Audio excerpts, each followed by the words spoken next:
Pagi. Sudah lapar? Belum. Sudah makan? Sudah. Ada yang tidak hadir? Cukup lengkap Bu. Lengkap. Lengkap apanya? Orang. Berarti yang tidak datang tidak hadir ya? Iya Bu. Sini saya absen dulu. Chandra, Hadir Bu. Dian, Hadir Bu. Ufik, Hadir. Mawardah, hadir Bu. Sophia, Dewi, Ada Bu, Inis, ada Bu, Dija, ada Bu. ketua kelasnya siapa? Sophia. Sebelum memulai pelajaran kita, alangkah baiknya kita berdoa terlebih dahulu. Ketuanya pimpin doa. Sebelum mulai pelajaran kita hari ini, berdoa menurut agama dan kepercayaan masing-masing. Berdoa dimulai. Doa selesai.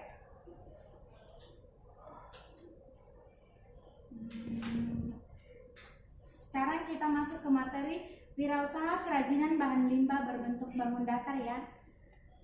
Ada di sini adalah yang tahu apa itu kerajinan. Sekarang kita bahas dulu apa itu kerajinan. Kerajinan bahan limbah berbentuk bangun datar. Ini biasanya ada dua macam, yaitu limbah organik, yaitu limbah yang bisa dengan mudah diuraikan atau mudah membusuk. Contohnya kulit buah, sayuran, kotoran manusia dan hewan kan bisa menjadi kompos. Yang kedua itu limbah anorganik. Limbah anorganik adalah jenis limbah yang wujud padat, sangat sulit, bahkan sulit untuk diuraikan atau tidak bisa membusuk. Ini tadi maaf PPT-nya terlambat masuk. Limbah anorganik yang dapat didaur ulang contohnya sampah plastik, logam, kaca, dan kaleng. Kedua jenis limbah ini dapat dimanfaatkan menjadi bahan kerajinan. Jika limbah tersebut dapat diolah menjadi bahan kerajinan, maka secara ekonomi nilainya akan meningkat, khususnya dalam memanfaatkan bahan limbah berbentuk bangun datar dan memiliki keuntungan seperti salah satu contohnya itu jagung. Apa tuh namanya? Daunnya itu nah, bukan daunnya sih, apa sih namanya? Kulit jagung. Ya, kulit jagungnya itu. Itu kan bisa diolah menjadi kerajinan tangan. Bunga bisa. Ini kalian bisa lihat gambarnya. Ini gambar bunga dari kulit jagung. Wow. Ya.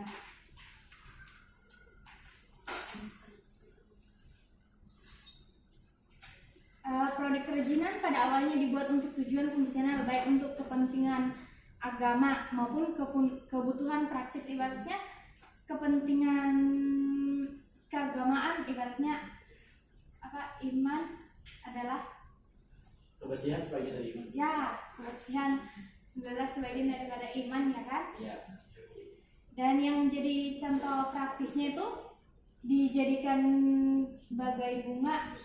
Itu kan masalah yang simpel sih buat bunga, ibaratnya dari kertas buat bunga. Seandainya atau aqua lah, ibaratnya aqua ini di mana-mana bisa jadi kan dibuang. Oh iya. Nah, kalau dia bisa dijadikan bunga, pernah nggak membuat aqua dari bunga dari aqua? Pernah Bu. Belum. Sophia.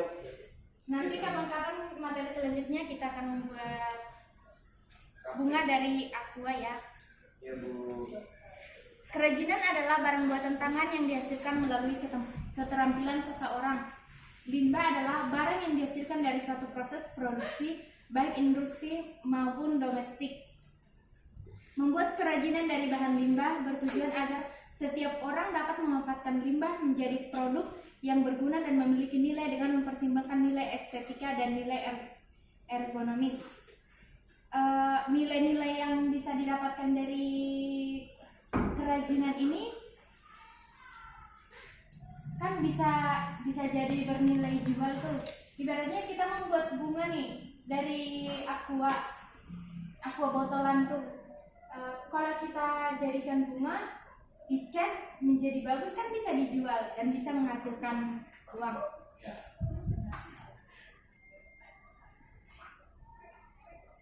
Selanjutnya langkah-langkah produksi kerajinan.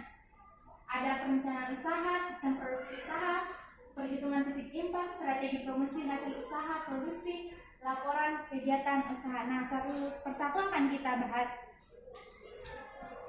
Dimulai dari membuat perencanaan usaha, perencanaan pemasaran, perencanaan produk dan kemasan, memproduksi karya kerajinan, mempromosikan dan menjual karya kerajinan, serta membuat laporan hasil usaha. Perencanaan usaha ini biasanya terdiri dari apa? Kalau kita ingin membuat suatu usaha tuh kita terlebih dahulu pasti berpikir, mencari ide, supaya apa yang ingin, ibaratnya bunga tadi yang dari aqua, kita harus memikirkan gimana supaya aqua ini bisa berfungsi dan tidak terbuang di tempat sampah begitu saja. Dalam mencari ide dan peluang yang harus dipikirkan tidak hanya menguntungkan diri sendiri tetapi juga untuk lingkungan. Ibaratnya aqua ini kan kita gunakan tuh kan kita ambil dari tempat sampah ibaratnya.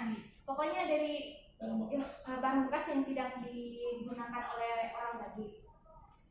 Kalau kita gunakan, kita juga jangan memikirkan keuntungan kita, tapi keuntungan lingkungan. Ibaratnya aqua tadi yang sudah kita olah, kemudian menjadi bunga, kita jual, yang kita jual itu menjadi uang kita, dan bunga tadi menjadi keuntungan bagi orang lain untuk menjadi keindahan, ibaratnya untuk kegunaan orang lain, menjadi hiasan. Dan yang keduanya itu sumber daya yang dibutuhkan dalam usaha kerajinan. Sumber daya usaha terdiri dari manusia, uang, material, peralatan, cara kerja, dan pasar. Manusia ya tentu orang yang menggunakan. Uang itu buat apa sih kita menggunakan ini sementara orang lain saja tidak menggunakan? Yang kita ambil dari situ ialah keuntungannya, yaitu uang tadi. Nah, materialnya tadi kita tahu apa yang menjadi kegunaan aqua ini tadi. Kita tahu, jadi dia tidak terbuang di sampah. Kan kita bisa mengolahnya. Kan kita ini orang-orang yang kreatif kan? Iya, Bu. Iya, Bu.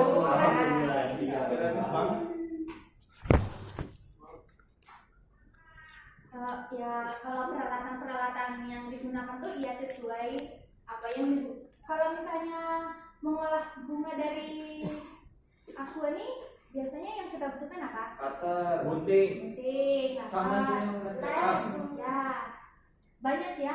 Banyak. Bagaimana dia bisa menjadi bunga. Suatu hasil kerajinan ya itu bunga.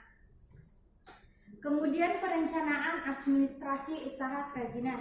Diperlukan administrasi yang baik dan efisien untuk mencapai tujuan usaha. Jika tidak, maka pekerjaan lainnya tidak dapat dilakukan secara maksimal. Nah, kan kita sudah melakukan usaha nih, sudah membuat gagasan atau sudah membuat suatu peluang usaha. Ibaratnya kalau kita bisa membuat aqua tadi bunga menjadi yang banyak, atau kita memberikan materi kepada orang-orang terdekat kita sehingga mereka ikut berinteraksi, mereka ikut campur tangan, bisa jadi kita membuat toko bunga ya kan. Nah, selanjutnya perencanaan pemasaran usaha. Kalau sudah kita membuat bunga, yang pastinya kita akan memikirkan bagaimana supaya bunga ini berlaku, bisa terjual. Menganalisis kekuatan, kelemahan, peluang, dan ancaman secara sederhana. Nah, menganalisis kekuatan ini berarti apa sih yang menjadi kekuatannya, buat apa gitu. Ya itu tadi untuk keindahan salah satunya. Yang menjadi kelemahannya apa? Kita tidak tahu bunga itu bisa rusaknya kapan. Tapi kita kan sudah mengolah dengan baik, dengan maksimal. Peluangnya tadi itu usaha kita bagaimana mengolah bunga itu menjadi hasil kerajinan tangan kita sendiri. Dan ancaman secara sederhananya itu banyak. Orang lain meniru hasil usaha kita. Mereka atau yang tadi kita ajak teman-teman kita supaya bisa bergabung, mereka juga membuat usaha kecil-kecilan. Yang kedua, sistem produksi usaha. Sistem produksi usaha ini terdiri dari aneka produk kerajinan, manfaat kerajinan, potensi kerajinan, perencanaan produksi kerajinan, alat dan bahan yang dibutuhkan dalam memproduksi kerajinan, proses produksi kerajinan, pengemasan produksi produk kerajinan. Jelas ya? Macam-macamnya kan, aneka produk kerajinan ini kan macam-macamnya banyak. Apa yang ibu buat contoh tadi itu ya dari bunga, dari aqua. Manfaatnya untuk keindahan. Yang menjadi manfaat kerajinannya banyak, potensi kerajinannya juga berlaku. Yang ketiga, perhitungan titik impas atau break-even point. Usaha perhitungan titik impas terdiri dari pengertian dan manfaat titik impas usaha. Break-even point adalah suatu keadaan atau kondisi di mana perusahaan dalam usaha yang tidak memperoleh laba dan tidak mengalami kerugian atau jumlah biaya yang dikeluarkan sama dengan hasil pendapatan. Ibaratnya, contohnya, kita tadi mengeluarkan beberapa, yang kita keluarkan apa sih untuk membuat bola tadi? Paling beli cat maksudnya, beli gunting, lem, mungkin ya pasti harus lebih banyak lah yang didapatkan daripada yang keluar. Komponen perhitungan titik impas usaha atau biaya tetap variable cost atau biaya per unit dan selling price atau harga jual barang. Menghitung biaya pokok produksi usaha, evaluasi hasil perhitungan titik impas usaha. Yang menjadi strategi promosi produk hasil usaha terdiri dari pengertian promosi usaha. Promosi usaha adalah upaya memberitahukan atau menawarkan produk usaha dengan tujuan menarik konsumen untuk membeli produk. Coba kita pikirkan bagaimana caranya supaya bunga yang kita olah tadi supaya terjual. Menurut kalian gimana? Pasarkan online dulu. Ya, pasar online yang paling populer ya. Bisa di Facebook, Line, Lapak, di WhatsApp juga sekalipun bisa. Dan habis itu kalau sudah saling berinteraksi, berkomunikasi, kita bisa mulai menjual, mulai merayu konsumen atau pelanggan untuk membeli bunga yang sudah kita olah. Baru menentukan strategi promosi produk hasil usaha. Strategi sangat diperlukan agar dapat menarik konsumen, salah satunya dengan menyebar brosur lewat media sosial, perhatian kebutuhan konsumen. Tidak hanya ini, tadi kan hanya sebagai contoh saja. Nah, kan banyak tuh yang bisa kita olah jadi apa? Misalnya karton, itu kan bisa jadi tempat buku. Kalau aqua ini saya buat tadi karena jadi contoh yang sangat simpel dan mungkin banyak ya orang-orang yang menyukainya. Namanya bunga keindahan, kan pasti banyak orang yang menyukainya. Apalagi ibu-ibu suka keindahan. Di rumah siapa yang nggak ada bunga? Nggak ada, Bu. Yang nggak ada bunga. Tapi Bu, bunga apakah? Baju kalian kan pasti ada yang berbunga-bunga, yang cewek.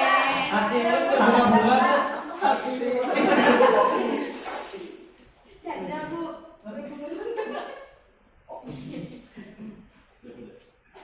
Kalau yang cowok nggak mungkin ya ada bunga-bunganya. Ini baju kamu. kecuali kapelan. Ini kamu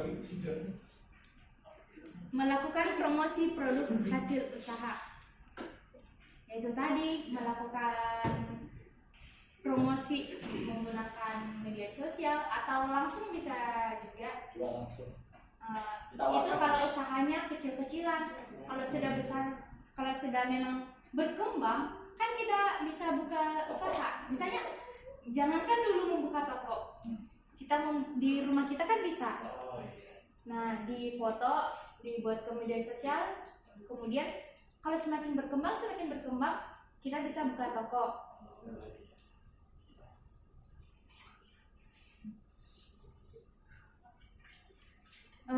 Kemudian laporan kegiatan usaha.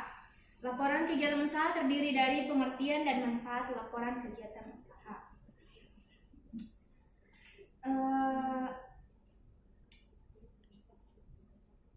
Apa sih manfaatnya? Buat apa gitu? Padahal kan orang-orang juga, kenapa orang-orang itu membuang sementara kita memerlukan?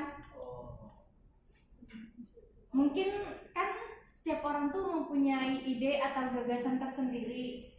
Mereka tahu ada orang beberapa yang memang mau memanfaatkan, atau memang mereka tahu manfaatnya tetapi tidak terlalu menggunakan, mungkin karena mereka mempunyai peluang usaha yang lain. Tapi ibaratnya kalau kita mempunyai ide atau gagasan yang dari kecil dulu, spesifik lah. Secara spesifik. Ya, kalau misalnya dari aqua saja bisa kita gunakan menjadi bunga, kenapa yang lainnya kita tidak bisa? Iya. Jadi bukan ide kreatif untuk Ya. membuat suatu benda yang lebih bagus. Ya, bisa kalau mau menjawab bisa dikuatkan suaranya ya. Iya Bu. Iya. Maaf Bu, tanya. Ya, termasuk tadi ide kreatif lah. Apa yang menjadi contoh ide kreatif yang lainnya apa saja? Bisa dibuat jadi tempat pensil. Ya, bisa. Itu dari aqua ini tadi ya. Selain daripada aqua apa saja? Mobil-mobilan. Ya, ini bentuknya pasti. Ya, main mobil-mobilan maksudnya. Nanti kita akan membuat contoh bagaimana bunga yang terbuat dari aqua ini tadi supaya menghasilkan duit. Ya, uang. Siap Bu. Siap. Kita tidak perlu membuat mahal-mahal harganya, tetapi usahanya berkelanjutan, berjalan. Tidak saja dari aqua, kan bisa dari kertas. Iya Bu, kertas. Kertas apa ya? Kertas. Koran. Ya, kalau kan itu kalau dilipat-lipat digulung-gulung gitu sebanyak-banyaknya, itu bisa berkeras dia. Pernah tahu nggak? Pernah Bu dibikin pas foto. Ya, bisa. Jadi pas foto. Jadi dia kan nggak terkena basah ibaratnya. Mau apa lagi ya? Karton dibuat dilapisi plastik. Pernah nggak melihat? Tidak tahu bukan?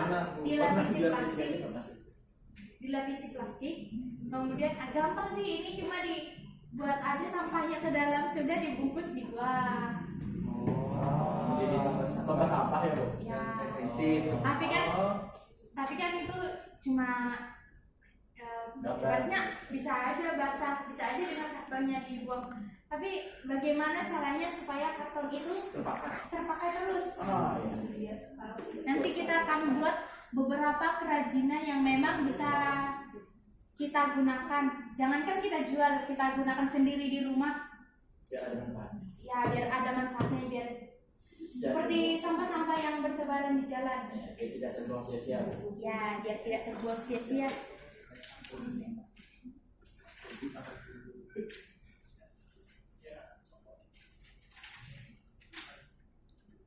Selanjutnya jenis-jenis kerajinan bahan limbah berbentuk bangun datar. Limbah berbentuk bangun datar adalah limbah yang berbentuk bangun yang berdimensi 2, yaitu bahan limbah yang memiliki sisi panjang dan lebar sehingga tidak mempunyai ruang. Limbah berbentuk bangun datar dapat berupa bidang beraturan seperti lingkaran, segi empat, segitiga, dan bangun tidak beraturan. Contoh lima berbentuk bangun datar antara lain daun, kertas, kain perca, dan pasir. Emang daun itu bisa digunakan menjadi suatu kerajinan? Menurut kalian? Bisa. Bu. Ya bisa, ibaratnya membuat suatu media ya, walaupun daunnya hanya pergunaan sementara. Nah, kalau kertasnya ya itu tadi bisa menjadi tempat sampah, bisa menjadi pas foto. Kalau kain perca tuh, Apa Bu? kalau kain perca tuh apa saja tuh Bu? Yang Bisa dijadikan penghapus Bu. ya bisa dipenghapus. Dulu saya waktu SD Iya Bu. pernah menggunakan, disuruh membuat suatu kerajinan Dari kain dengan ya dari kain perca, dan saya membuat penghapus. Soalnya kan dulu saya SD masih menggunakan kapur. Sama aja Bu. Ya, udah berbeda ya zamannya saya dengan kalian. Iya, Bu. Ya, pas. Ya kamu sih. Sudah. Ini kan pakai SD. Ya, sekarang kan sudah menggunakan layar Kaca. Bukan. LCD ya. Pada saya dulu masih menggunakan kapur. Salah hapus. Paling muka yang terkena kapurnya. Iya Bu. Dari kain perca tuh banyak, sangat banyak. Ada yang dari kain keset, tahu lah keset itu apa? Kain keset. Tahu. Iya Bu. Keset. Buat ngelap lantai Bu. Ada Ya. yang apa? Welcome Ya itu. Sama apa tuh lap kaki juga. Iya, keset. Nah, kain perca bisa juga dari diolah. Jadi pel.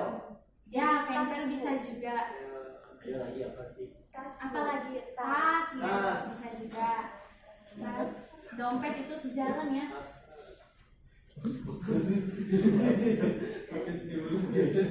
Dan yang paling utama itu kita ambil satu contoh ya.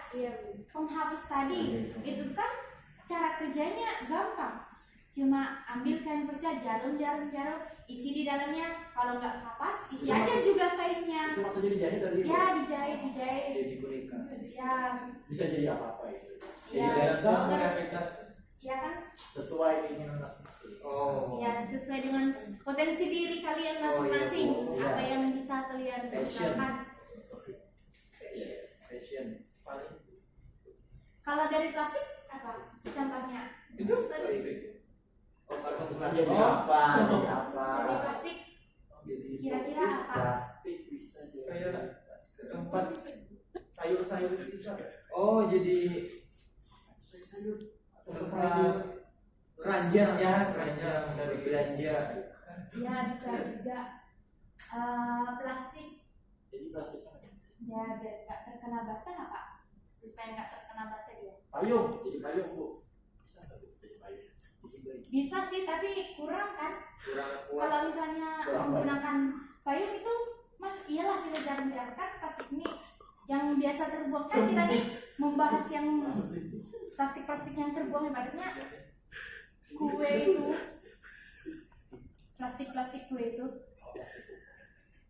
bisa digunakan untuk pernah lah melihat ini satu contoh plastik lah ya. Ya, Iya Bu. Bu. Plastik kue itu kan biasanya di dalamnya tuh kan cuma di luar aja tuh ada kreatifnya, warna-warnanya lah biar menarik kuenya. Oh, iya. Ibaratnya kue cinta tuh, Iya, Bu. tau lah kue cinta Kue cik. Paling ya.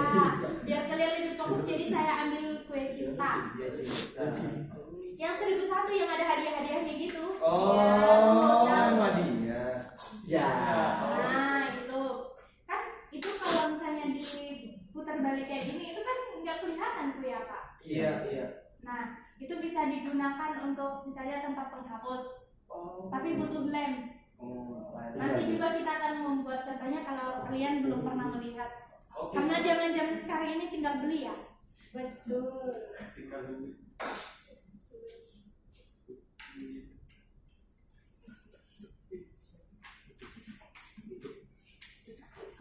dari kawat itu biasanya kegunaannya apa aja? Kawat. Kegunaannya Menjadi satu kerajinan itu bisa jadi anting-anting ya. kawat Bu. Kawat. Oh iya, jadi ini tali juga. Enggak sakit Bu. Jadi tali. Jadi Enggak. disikat dulu. Terus panas itu pakai dilapisin plastik bisa jadi Oh iya sih. jadi gelang. Dari gelang Bu, dari gelang. Kalau karet bisa untuk apa? Ya gelang juga bisa. Ya, gelang juga bisa. Hiasan sandal juga bisa. Bisa. Atau kalung. Kalung. Waduh. Pokoknya itu tuh yang aluminium itu, yang dari kalung-kalung itu, yang cewek-cewek ya yang paling banyak yang tahu masalah itu. Cewek tahu nggak? Ya pasti tahu lah. Dia tahu. Ini kalian tahu apa? Gambar. Itu ini peci Bu. Bukan. Itu keset. Ya. Banyak warna-warnanya. Kenapa dia banyak warna-warnanya? Banyak Perhatian Bu. Karena banyak kainnya. Ya, karena banyak kainnya. Oh. Lagi, ini kenapa? Banyak warna-warnanya gini. Supaya menarik, Ya, saya menarik. Kreatif lagi Bu. Ya, kreatif. supaya mudah dijualnya. Iya. Untuk Bisa menambah juga kalian pelanggan, Bu. membuat ciri khas. Bagaimana? Nggak harus seperti ini. Kalian bisa menggunakannya dengan cara yang berbeda ya, nggak harus Dengan cara sendiri ya Bu. ya dengan pokoknya dengan sekreatif mungkin kalian Iya, Bu. menggunakan. Ya, bentuk-bentuknya juga bisa terserah. Senyaman kalian.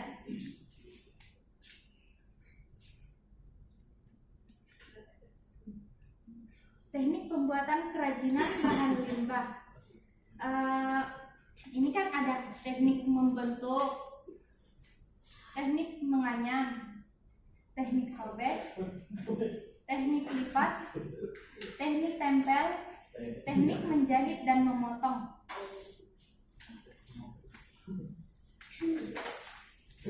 Jelas, cukup jelas ya. Teknik membentuk ya terserah kita mau bentuk seperti apa sesuai dengan ide set kreatif kita seperti apa mau membentuk. Oh, jadi nggak ada teknik tertentu ya Bu? Jadi terserah aja. Itu ada tekniknya, jadi terserah kita untuk memilih pakai teknik yang Ya, mana. ya terserah mau. Ibaratnya kalau ibu nyuruh nih, ibu hanya menyuruh seperti ini. Aqua ini kalian gunakan jadi apa saja supaya bisa berguna dan bernilai jual. Oh. Kalian harus bisa menggunakannya. Ya saya tidak mau tahu kalian itu menggunakan Teknik apa-apa ya Bu? Terserah Yang kamu. aqua penting kan- tadi. Saya tidak mau tahu kalian menggunakan aqua tadi. Jadi itu nanti menjadi bahan ujian kita UTS. Oh. Bu boleh tidak nggak Bu? Apanya? Nanti bukan nggak harus aqua ini. Oh, jadi Nah, mungkin ada beberapa yang nanti saya buat, bisa jadi satu, bisa jadi dari kain pecah, bisa jadi dari plastik. oh beda-beda ya. Jadi Ya, jadi nanti saya buat nantilah untuk itu mempelajari selanjutnya karena UTS masih lama ya. Iya, Bu. Pertama, Bu. Sampai kan Teknik sobek itu apa? sobek, Sobek kan? Ini Ya, kerajinan yang biasa membuat sobek itu yang tekniknya menyobek itu biasanya apa? Kerajinan apa? Bunga dari kertas bisa ya, kalian bisa memerhatikan. Boleh saya ambil kertasnya satu? Kalau Bu, beli Bu. Silahkan, Bu. Oke. Nah, ini kalau bunga kalau ini disobek-sobek kayak gini, disobek-sobek. Ini menjadi contoh ya. Buktinya apa? Apa ini? Bentuknya kayak ini, enggak kan? Enggak, Bu. Ini Bu. Ya, ini tadi kan akhirnya sudah kamu buang ya. Tapi karena kita orang-orang yang kreatif, jadi kita bisa menggunakannya menjadi sebuah bunga. Yang berlaku sebentar aja ya. Iya. Sebenarnya pada saat mengajar kita bisa menggunakannya di sini. Mungkin beberapa hari sudah dokter, tapi itulah gunanya tadi. Ya. Kalau teknik lipat ini kan bisa dilipat juga seperti ini. Kalau teknik tempel ya ini tadi menggunakan lem digunting-gunting kemudian ditempel-tempelkan gimana biar jadi bunga. Itu saja teknik pembuatan kerajinan Semoga kalian paham ya. Iya, Bu. Teknik tempel, teknik menjahit dan memotong. Apalagi ini siapa yang tidak tahu? Gak ada teknik menjahit ya pasti sudah menjahit. Iya. Nah, memotong ya memotong. Oh. Ya. Duh. Kita dari menjahit dong. Oh. Iya. Dan yang menjadi tahapan proses penciptaan karya kerajinan yang baik dan berkualitas ini, kerajinan yang baik dan berkualitas kira-kira 1. Menentukan bahan dan fungsi kerajinan. Ya, kalau kita ibaratnya ingin membuat yang paling simpel ini tadi ya, membuat bunga ini, kan kita cuma memerlukan bahannya yang kita perlukan cuma kertas, gunting, lem, cat bila perlu, dan fungsinya sudah pasti kalian tahu untuk keindahan. Menggali ide dari berbagai sumber, kalian cari ide-ide. Kalau misalnya peluang kalian atau buat apa kalian sudah berpikir tapi tidak bisa mencatat, kan bisa mencari dari sumber lain, Google, orang lain, atau tante, om, mama, bapak, Koran. ya. Kemudian membuat beberapa sketsa karya dan menentukan sebuah karya terbaik. Kemudian tahapan yang perlu kalian tempuh itu sudah kalian terlebih dahulu sudah kalian pikirkan apa yang menjadi karya kalian, supaya gimana supaya laku dan bisa terjual dan produknya berjalan dengan berkelanjutan. Kemudian menyiapkan alat dan bahan, yaitu tadi gunting, lem, apalagi kertas, ya itu. Membuat karya kerajinan, kemudian terbentuklah karya kerajinan, dan kemudian mengevaluasi karya. Nah, cukup paham ya mengevaluasi karya itu? Nah, kira-kira sampai sini. Nanti ibu akan memotokopi ini bukunya supaya nanti uangnya dikumpul ke bendahara. Nanti saya kasih ini ke bendahara supaya di fotokopi ya. Ya Bu. Kalau mau 1/2 orang bisa, tapi kalau 1 per orang lebih baik lagi. Siap. Nah, sekarang kita akan main game. Ini nih.